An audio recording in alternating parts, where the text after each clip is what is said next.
everybody, and welcome to Final Play Sports Wrap. I'm your host, Pete Lubar, and today we're talking Mountain West football in our Way Too Early series.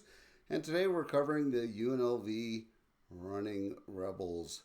UNLV had a great season last year. They were 11-3, 6-1 in conference. They lost in the championship game of the Mountain West Conference to Boise, 21-7. And then beat Cal in the Los Angeles Bowl, the ever popular Los Angeles Bowl, 24-13. Head coach Barry Odom left to take the head coaching job at Purdue. He took about 8 players with him, and the offensive coordinator left as well to take a job at Sacramento State. And so UNLV went out on a coaching search, and they hired Dan Mullins, who previously was head coach at Mississippi State and also at Florida. And he has a career record of 103-61, a very good head coach. Last year, UNLV ran a go-go offense, a scheme developed by offensive coordinator Brennan Marion, who took the Sacramento State head coaching job. And it's essentially a triple option type offense, except they load everyone up on the same side. So you might have two running backs and 3 receivers all on the same side of the field. And but it was a really innovative and really good offense.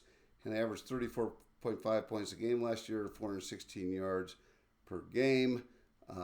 So that was good, but that's all gone because Dan Mullen runs a power-based spread offense, and so I'm assuming we're going to see a power-based spread offense this year from the Running Rebels. So they got a quarterback battle. That's never a great thing. They've got a guy named Anthony Calandrea and another gentleman named Alex Orji who are fighting for that top position. Calandrea played at Virginia last year. He had 2,125 passing yards. He had 13 TDs, 11 interceptions, 61% completion.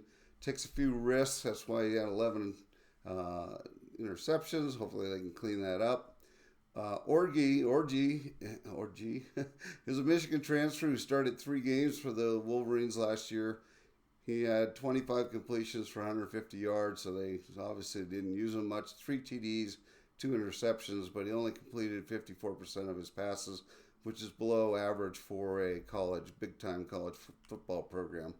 So it looks to me like Calandrea is going to win that job, and but I can see them using Orji as a running back style, so wildcat kind of stuff. I for sure see that happening, so I think they'll both play. They've got one of the best running backs in the conference coming back in Jaden Thomas. He was a second team All Mountain West last year. He's a preseason All Mountain West first team this year. Ran for 918 yards on 164 carries, which is 5.6 yards per carry. He had 7 TDs. They brought in a transfer from Mississippi State named Kevon Lee, who had 20 carries for 148 yards and 1 TD. So you're going to see this a lot. They brought in like 42 new transfers, a lot of new faces, a lot of them from big schools, but with almost no stats. So they brought in kids that have Power 4 sort of credentials, but didn't get to play much. And so you're going to have to hope that the potential meets the reality, and we'll see. So on the receiver side, they bring in Troy O'Meara from Arizona State. He's considered a top recruit, top transfer. But he only had 5 catches for 59 yards. They've got Jaden Bradley back, who had 9 catches last year for 173 yards and 1 TD. They didn't really throw that much last year, a little over 100 yards a game passing. So they ran really well, but not so good passing. And then they bring in JoJo. They had JoJo early. He's back. He had 7 catches for 37 yards and a TD. What's interesting about Jaden Bradley is he's a big kid. He is 6'4", 195, so a huge target. From the tight end position, the the likely tight end will be Varkey's Gums. He's a transfer from Arkansas. He's 6'3", 247, so great size. And he caught 34 catches for 458 yards and 5 TDs in 2023. He was not as productive last year. And they also brought in Luke Elksness from South Carolina. The offensive line is a bunch of new faces. They brought in Reed Williams, center from Chattanooga. He's played a lot, but just not with UNLV. They have and had Austin Boyd as right guard, Will Thomas, right tackle. Hasn't ever started a game, but has played lots of games. James Famuno, right tackle, has 7 starts. And then you got Malik McGowan, who has 0 starts. So you've got guys who have played some, but just haven't started a lot. We'll have to see how they gel together. Defensively, they only gave up 21.3 points last year and only 351 yards per game. That was 49th in total defense. However, they were 99th in passing defense, giving up 235 yards a game. So they brought in defensive end Corey Hall, who from Northern Arizona. He's had 32 tackles last year and 2 sacks. They're excited about Chief Borders, who only had 11 tackles and 1 sack at Pitt, but he was a 4-star athlete coming out of high school. You've got defensive tackle Jalen Lee, who's coming from LSU. And you have Lucas Conte, who had 9 tackles last year as well at defensive tackle. And then from linebacker standpoint, you got Marcel McDuffie, and probably he's a first-team all-conference selection right now, preseason. 46 tackles last year, 8 tackles for loss, 2 sacks. He'll be really good. And then they've got another kid that they brought in, Blessing Lualu, Tiotomotu, and I know I didn't say that right, Tiololemoto, but also a good linebacker. So at linebacker, they're going to be pretty good this year. Probably the strength of the defense. From a secondary standpoint, they brought in a couple of transfers. LaTerrence Welch is a cornerback from Arizona State. And then they brought Jaheim Joseph from West Virginia. He's a safety. He had 4 tackles and 1 interception last year for the Mountaineers. I mentioned they lost about 11 or 12 transfers, 8 of them to Purdue, but they gained 42 players and had the highest ranking of any Mountain West team. 37 of those players were 3-star recruits. A couple of the notable names on the edge, you have Tunmis Adelaye, and he's from Texas State.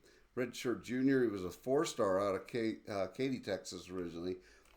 They also got Tayshawn Lyons, who's a receiver. He was at Utah last year. He's a sophomore, a 4-star out of Hayward, Texas. I mentioned Jalen Lee they got from LSU. He was a 4-star. And Justin Flo is a linebacker from Arizona, and he was a 5-star out of high school, and he joins the team as well. From a recruiting standpoint, the ranking is, depending on where you look, between 72 and 80. Nationally, 18 recruits, mostly 3-stars. Interestingly enough, the site I looked at, the research I did, said their NIL value was $17,500 a person. So you always think of the NIL, at least I do, the NIL being $500,000, $1 million, $100,000, and yet the average NIL value for their 18 recruits out of high school was $17,500, which basically pays for your room and books for a year. So not that crazy. The schedule is fairly favorable, I would say. They do have UCLA early, and but they start with Idaho State. That's probably a win, and Sam Houston State. There's probably a win, and then you play UCLA at home, and UCLA was sort of mid-tier team last year, and then I think they've improved, but that might be a winnable game. And then after that, you've got a bunch of games in a row where I think you'd be favored. So you got at Miami, You've got at Wyoming, you're home against Air Force, and then you play Boise State. You're probably not going to win that game, although you may close the gap on Boise State. We'll see. And then your last 4 or 5 games are all winnable. You have New Mexico at home. You go to Colorado State. Then you take on Utah State and Hawaii at home, and then you end at Nevada. And so, it would not be inconceivable for this team to go 10-2, 9-3, maybe 5-2 in conference. If you looked at maybe who they lose to in conference, let's say they lose to Boise and maybe at Colorado State. But it looks like a very solid season for the Running Rebs, and so we'll see how they do. The real question in my mind is whether they can get all that sort of younger, newer talent to gel together. Fortunately, the first 2 games are winnable games, and that gives them some time, and then they can play that UCLA game. So that's it. I hope you enjoyed this segment of Final Play Sports Wrap. If you did, please subscribe. It costs you nothing, but it does help me out. Appreciate you all, and have a great day. Thanks. Bye.